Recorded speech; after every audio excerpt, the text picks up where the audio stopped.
విశేష బంధుమిత్రులందరికీ నా యొక్క ధన్యవాదాలు తెలియజేస్తున్నాను. మా ఆహ్వానాన్ని మన్నించి ఇంత దూరం మీరు మీ సమయాన్ని కేటాయించి ఈ ప్రోగ్రాంకి విచ్చేసినందుకు మా హృదయపూర్వక కృతజ్ఞతలు.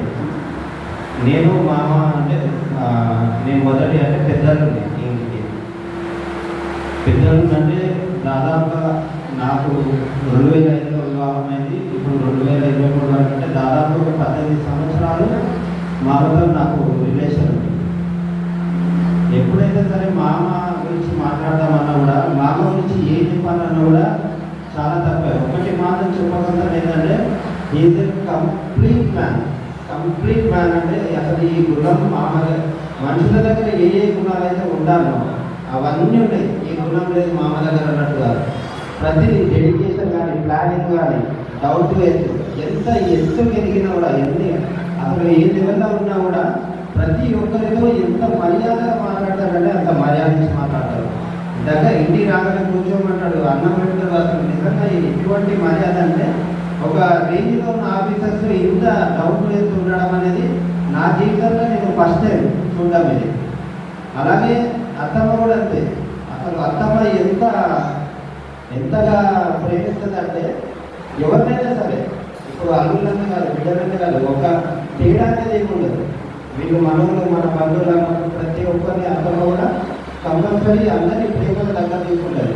ఇదంతా మామ ఇచ్చిన ఏదైతే మామ ఇచ్చిన దాన్ని ఏమంటారంటే ఎలా బతకాలి, మనం ఎలా ఉండాలి, ఎవరితో ఎలా మాట్లాడాలి, ఎలా ఉండాలని చెప్పేసి నిజంగా చెప్పాలంటే అసలు మామ ఏదన్నా అనుకున్నాడంటే అది ఖచ్చితంగా జరుగుతుంది. ఎవరికైనా ఏదైనా సాయం చేస్తా అంటే ఎటువంటి పరిస్థితులన్నా రాని కంపల్సరీ సాయం చేసే ఉంటాడు. మామ మాట ఇచ్చిందంటే అది ఎంత తీసుకునే పరిస్థితి లేదు.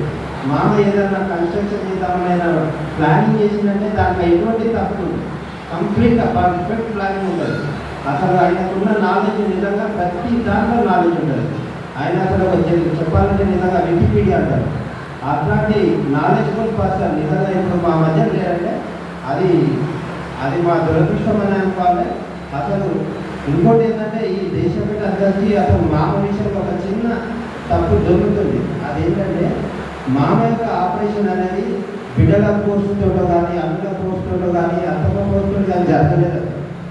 మామ తను మాత్రమే నేను ఇంత కష్టపడుతున్నా, నేను ఆపరేషన్ చేసుకుంటే చెప్తే కదా నా పిల్లలు బాధపడుతున్నారు, అల్లులు వాళ్ళకు అసలు హాస్పిటల్ తీసుకొస్తున్నారు, బాగా ఇబ్బంది పడుతున్నా నేను అని చెప్పేసి తను మనసులో బాగా బాధగా ఫీల్ అయ్యి తనేమన్నాడంటే ఇదంతా నేను చేయలేను, ఒకవేళ నేను ఆపరేషన్ అయితే ఒక సక్సెస్ అవుతా, ఫీల్ అయితే ముచ్చటే ఉండదు, నేను కంపల్సరీ సక్సెస్ అవుతా, నన్ను ఆపరేషన్ చేయించాను అని చెప్పి తన బలవంతాన మేము ఆపరేషన్కి ముందుకెళ్ళాలి తప్పితే మేము అసలు ఎప్పుడు కూడా వద్దనే చెప్పాను.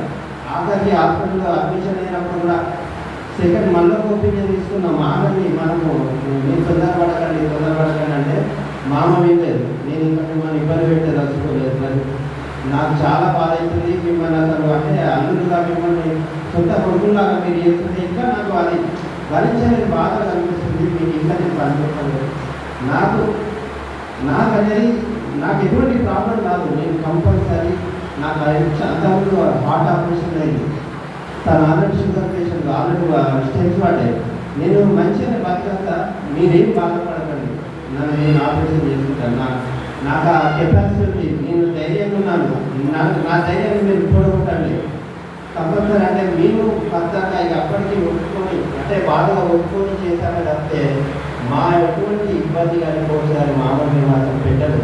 ఎందుకంటే మాకు తెలుసు మామ యొక్క ఇబ్బంది చేయండి, మామూలుగా ఇంకా షుగర్ ఉంది, బీపీ ఉంది, హార్ట్ ఉంది, ఇవన్నీ తట్టుకోగలుగుతాడా. అప్పటికి మామకు బాగా షుగర్ వస్తుంది, అసలు సరిగా ఉండట్లేదు. ఇటువంటి సిచ్యువేషన్ ఆపరేషన్ మామకు చెప్పేదా కానీ మేము ఎంత నచ్చేపినా కూడా అర్థంలో ఎంత చెప్పినా కూడా మామ లేదు. మామ ఏదైనా అనుకుంటే ఖచ్చితంగా చేసి తీర్చాడు. ఇది ఈ శైలగా మామ ఇలా అనుకున్నట్టుగా కంపల్సరీ చేసుకుంటారు. దయచేసి మీరు మామ ఎటువంటి పరిస్థితిలో వెళ్ళాడనే దాని మీద ఆలోచించగలని, ఎవరు దీన్ని చేశారని మాత్రం ఆలోచించగలని. ఇప్పుడు ఈ సందర్భంలో